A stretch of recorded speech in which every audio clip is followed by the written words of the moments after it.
instead of, because she has to stand up and say white America has been a failure. And she depends on too many damn endorsements to do that. That's why you don't see nothing happening in our city. That's why you can have a historical organization such as the NAACP walk around in every city with tape on their mouth, could watch all this mass incarceration, gentrification, the failure of an education system, and they still want to fight for damn integration. No. Well, where are all the black leaders at? They went in fighting and they came out with government jobs, and now they have a nerve to be worrying about my gold grill. But you know what I tell them? If it makes you feel any better, just act like they're braces. Right on. Now, right on. Just act like they're braces. If I had a mouthful of braces coming in the room to speak, would nobody care about nothing? Wouldn't be no problem. So what's wrong with this? Well, the problem is not the grill, it's the message.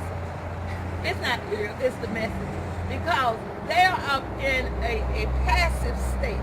And if white folks ain't gave them the proof to talk about this issue of crack, which they know drugs is the #1 economy in the United States. It's the #1 economy, right? And so they can't afford, white America can't afford for crack not to be sold. You know, as quiet as being kept. If you look inside of these rural communities where it wasn't number cow shit on the ground, and then you look at when they build a prison, then you get a Starbucks, and then you get a Walmart, then you get some rental condominiums. You get all this upward mobility, right? Turn that away. We're going to turn that away. You know what I'm saying? So that's what's happening all in this city. Hey, what's up? American recession, Black right, Depression. Where are the jobs at? You can't get... Hold on, let me call you right back. Where's our Social Security money going to go? I'm an ex-offender that can't find employment. I worked since I was 15 years old. I ain't been a career criminal. Somebody attacked me and I went to prison, and now I'm a felon that can't find employment in America. What's going to happen to my money and all the millions of other people who are paid into the Social Security system that can't put no more money into it because you can't get no job? How you going to get your retirement benefits? What politician is thinking about that? It's easy to lock up people, easy to take away the right to pursue, the right to freedom, justice, and happiness. That's our civil liberties. But once we pay the time for a crime, we are right off in America. Oh, you're an abandonment for a lifetime. Now, first of all, as quiet as it's kept, black people usually don't even benefit from the Social Security system. Because after we done work from sun up to sundown for the last 400 and some years, by the time it is for you to collect, you might get a one check and you're dead. Because we usually work and labor intense employment that, you know, it don't benefit us. You know what I'm saying? Look inside of your community, and where do you see all the black elders? You don't see that many. In terms of our young people, they won't never benefit from it because of what you say. It's this tracking of saying who's going to eat, who's going to live, and who's going to be able to benefit.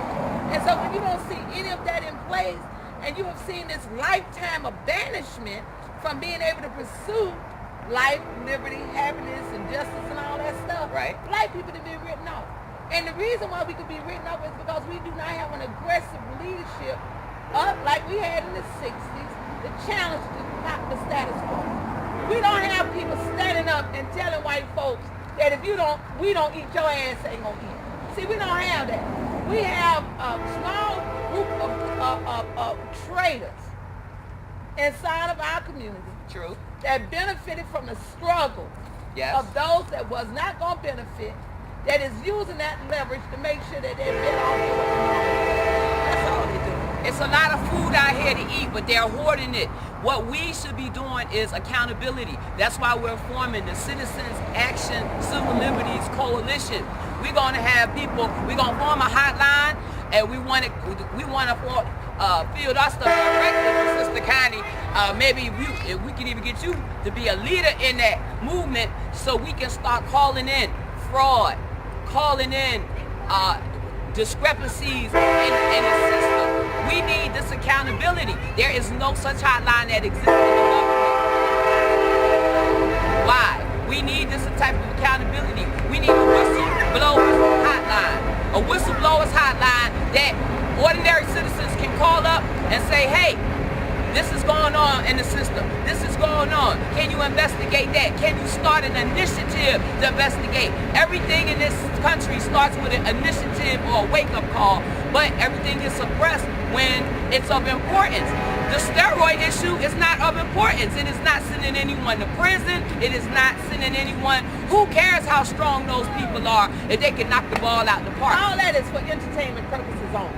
When you look at all that stuff, I can look at a belly dancer and probably get the same kind of enjoyment than you got from somebody who's throwing the ball.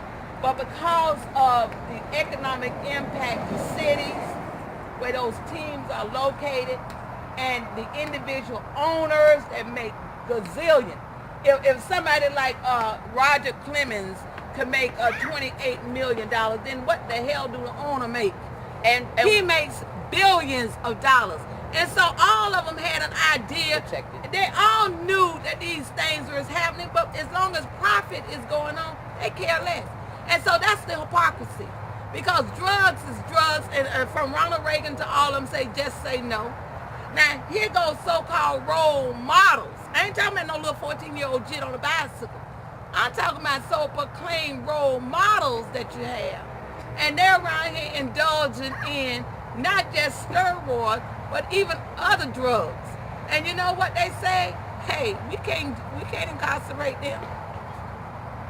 We can't incarcerate them.